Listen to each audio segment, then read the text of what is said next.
20 అంటే 15 minutes అనుకో ప్రీతి. Okay, I will not pray. I will just go with the word. Okay. Okay. Last time when we went, I chose the theme of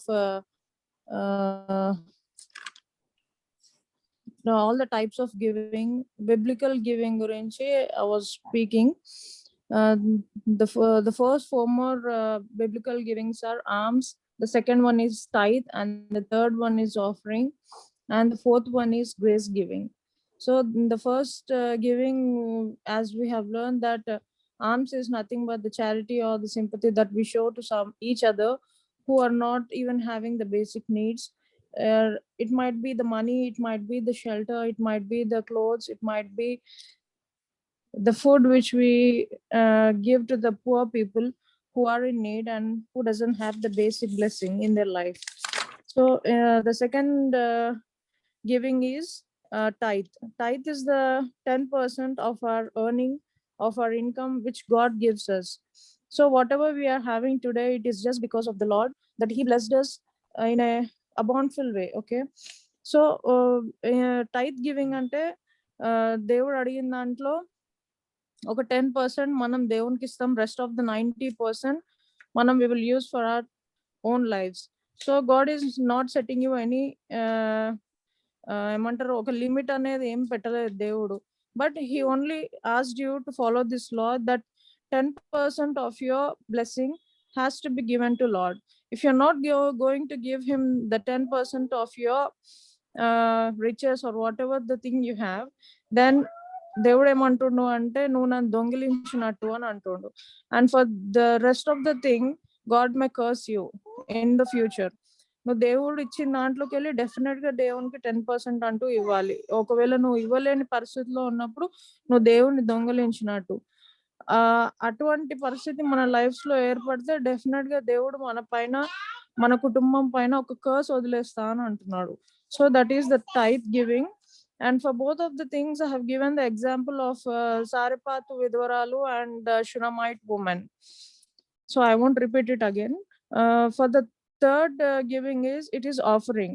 So whoever who is able to give over about tithe, అంటే tithe ఇస్తూ మన ప్రతి నెల మన దేవుడు ఇచ్చిన దాంట్లో మనం 10% సపరేట్ గా దేవునికి పెడుతూ మళ్ళీ అదనంగా ఆఫరింగ్ అనేది సపరేట్ అన్నమాట. అంటే టైత్ ఇచ్చిన ప్రతి వ్యక్తి ఆఫరింగ్ ఇవ్వడానికి అర్హుడు అవుతాడు. So God never ask you to give the unfulfilled tithe. Unfulfilled tithe అంటే నువ్వు దేవునికి 10% ఇవ్వకుండా నార్మల్ గా నేను వచ్చి ఈ నెల కాకుండా వచ్చే నెల నేను దేవుడు నాకేమన్నా కార్యం చేస్తే దేవునికి నేను ఇట్లా ఒక 10,000 ఇస్తా, ఒక 20,000 ఇస్తా అంటే దేవుడు అట్లాంటి ఒప్పుకోడు. ఆఫరింగ్ అనేది ఖచ్చితంగా you have to give the tithe. Then నువ్వు దేవునికి, దేవుడు నీ లైఫ్ లో చేసిన వాటికి నువ్వు కృతజ్ఞతగా, if you are supporting some of the missions in your church, like ఇప్పుడు మనకు మిషన్ హాస్పిటల్ ఉంది, మనం దానికి సపోర్ట్ చేయాలనుకుంటున్నాము. సో నువ్వు ఒక 50,000 ఇవ్వాలనుకుంటున్నావు, యు గివ్ ఇట్. ఎందుకంటే దేవుడు నీ టైత్ చూస్తుండు, నీ ఆఫరింగ్ కూడా చూస్తుండు. అంటే ఇవి రెండు ఇస్తేనే దేవుడు నేను బ్లెస్ చేస్తాడని కాదు. God has set his law to Abraham. God has set his law to Moses. So even we have to follow this and we have to implement it in our lives. Same in the same way, ఒకవేళ మన church లో ఏదన్నా extension జరుగుతుంది, church extensions, అట్లాంటి వాటికి మనం తోడ్పడాలి. That what God needs in our lives. Church initiatives ఏ ఉన్నా కానీ మనం ముందుకు తీసుకోవడానికి ముందుకు రావాలి. సో ఆఫరింగ్ అనేది ఒక డబ్బు రూపకంగానే కాదు, ఏ రకంగానైనా నువ్వు ఇవ్వచ్చు. If you're supporting material, then it is also a kind of offering. Okay. So in Exodus 35:5, come with willing heart. దేవుడు ఏమంటుండ, ఒక విల్లింగ్ హార్ట్ తోటి రా, ఫ్రీ విల్లింగ్ స్పిరిట్. నువ్వు మనసులో ఏది పెట్టుకోకు, నీ దగ్గర ఏది ఉందో అది తీసుకొని రా. Out of your poverty you bring. నీ దగ్గర కొంచెం ఉంటే ఆ కొంచెంలోకి వెళ్ళి నువ్వు ఇవ్వు. నువ్వు ఇతరులను చూసి ఇతరుల దగ్గర ఉంది కదా నేను కూడా అంతే ఇవ్వాలి అన్న కంపారిజన్ తో నువ్వు రావద్దు అని అంటాడు. ఎగ్జాంపుల్ దేవుడు ఏమంటాడు అంటే, ఇతరులు డబ్బు ఇస్తున్నారు కాబట్టి నేను కూడా డబ్బు ఇస్తా అన్న కంపారిజన్ తోటి నువ్వు రావద్దు అని అంటాడు. నీ దగ్గర ఒకవేళ ఇవ్వటానికి కొంచెమైనా ఏదైనా ఒకటి ఉంది, ఒక వస్తువు ఉంది, అది దేవునికి ఇష్టం అనిపిస్తుంది అని అన్నప్పుడు you come with the thing which you have. So that is offering. Deuteronomy 16:10 లో ఏమంటాడు అని అంటే, ఇజ్రాయలైట్స్ ఏం చేసిండ్రు అని అంటే, దేవుడు వాళ్ళకి ఇచ్చిన పనిలో, దేవుడు వాళ్ళని దీవించిన దాంట్లో, both men and women they gave offerings to God. They gave free willing offerings to God. Both men and women they gave.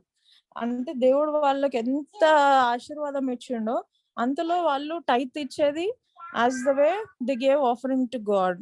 According to Deuteronomy 23:23, మనము ఒకవేళ if we spell out in our heart, or else if we spell out with our lips that we are going to give something to God, దేవా నాకు ఇప్పుడు exams ఉన్నాయి, నన్ను ఇందులో చేస్తే మాత్రం నేను డెఫినెట్ గా నీకు ఒక ఏదైనా సమర్పించుకుంటా లేదా ఏదైనా ఇస్తా అని చెప్పి నువ్వు అటువంటి తలంపుతో కానీ నువ్వు ఒకవేళ ఆలోచన చేసి మళ్ళీ నువ్వు దాన్ని సెట్ బ్యాక్ అయినావు అంటే మాత్రము దేవుడు ఊరుకోడు. God will definitely curse you, because promised lips ni venakki తీసుకోలేం మనము. When you thought you wanted to give to God, then you give. నువ్వు అసలు ఇవ్వాలన్న మనసు లేనప్పుడు నువ్వు వదిలేసుకో, ఆ వాటి గురించి ఆలోచించొద్దు అని అంటాడు. That you will have in Deuteronomy 20:23. ఏవైతే నీ యొక్క పెదవులతో నువ్వు మాట్లాడతావో, దేవునికి ఇస్తా అని నువ్వైతే సమర్పించుకుంటావో, డెఫినెట్ గా you keep it and you perform it in front of the church, or else you perform it in front of the Lord అని దేవుడు అంటుంటాడు. ఇంకోటి, ఆఫరింగ్స్ కానీ టైత్స్ కానీ when you perform, don't let it know నీ left hand తో చేసింది నీ రైట్ హ్యాండ్ కి తెలియనివ్వకు అని అంటాడు. సో మనం ఏది చేసినా గానీ మన తల్లిదండ్రులకు కూడా మనం కొన్నిసార్లు చెప్తాము, కొన్నిసార్లు చెప్పాము. That is not necessary. Even if you say with your husband or with your spouse, it is not necessary. నువ్వు ఏది చేసినా కానీ దేవునికి తెలుసుంటే చాలు. Because God is seeing your heart, not your giving. నువ్వు ఎంత ధారాళంగా ఇవ్వగలుగుతున్నావు, నీ మనసు ఎటువంటిది అనేది దేవుడు నీ యొక్క హృదయాన్ని చూస్తున్నాడు. నువ్వు ఇచ్చే వస్తువుని కాదు, నువ్వు ఇచ్చే మెజర్ ని కాదు. He's not looking you beyond the measure, but he's looking your heart and your generosity. So ఇందులో for this biblical example is Joseph of Arimathea. I even told you last week, but appudu na vinpile. Joseph of Arimathea, he was one of the disciple of Jesus Christ. When God got crucified on the cross, ఆయన బాడీని దేవుని Jesus Christ యొక్క బాడీని అప్పగించండి, నాకు ఇవ్వండి అని చెప్పి Joseph went to Pilate to ask for the body of Jesus Christ. Then Pilate ordered his soldiers to give the body of Jesus Christ to Joseph. Then Joseph came back to the place of tomb, where he found a place for the tomb and a rock stone to set before the tomb. So ఈ అన్నిటికీ జరగడానికి Joseph కి ఒక particular amount of rupees అయి ఉండొచ్చు. అంటే to set the stone, to buy the place for tomb and everything. He bought a linen cloth, దేవుని అందులో చుట్టిండు, దేవుని అందులో సమాధి చేసిండు. దాని తర్వాత he came out, he rolled out the stone outside. So when you see the Joseph's heart, he was having a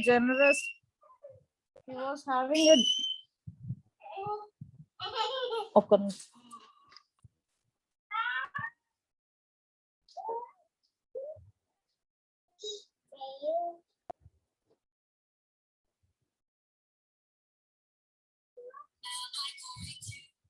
So he was having a generous heart.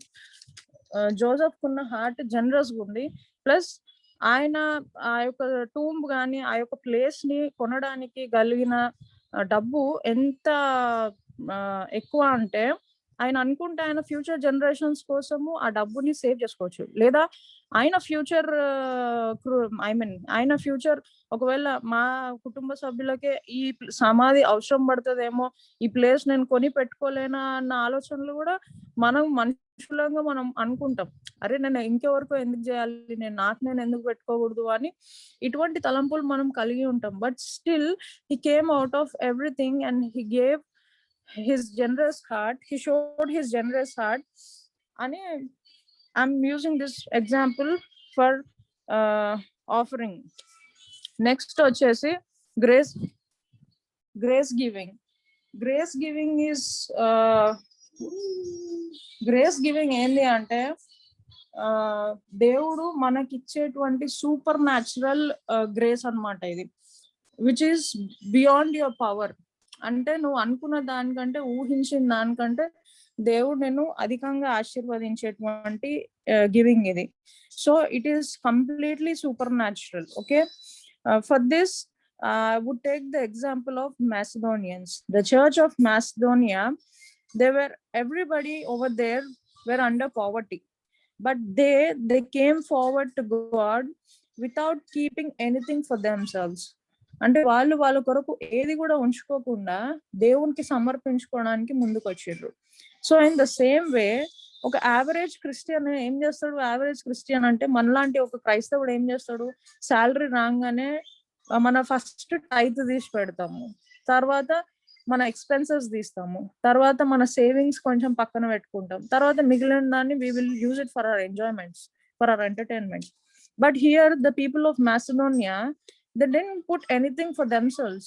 వాళ్ళ దగ్గర ఉన్నంతలో, even they were under poverty, BPL, but still they came out of generosity and they given themselves and they gave whatever they have unto God.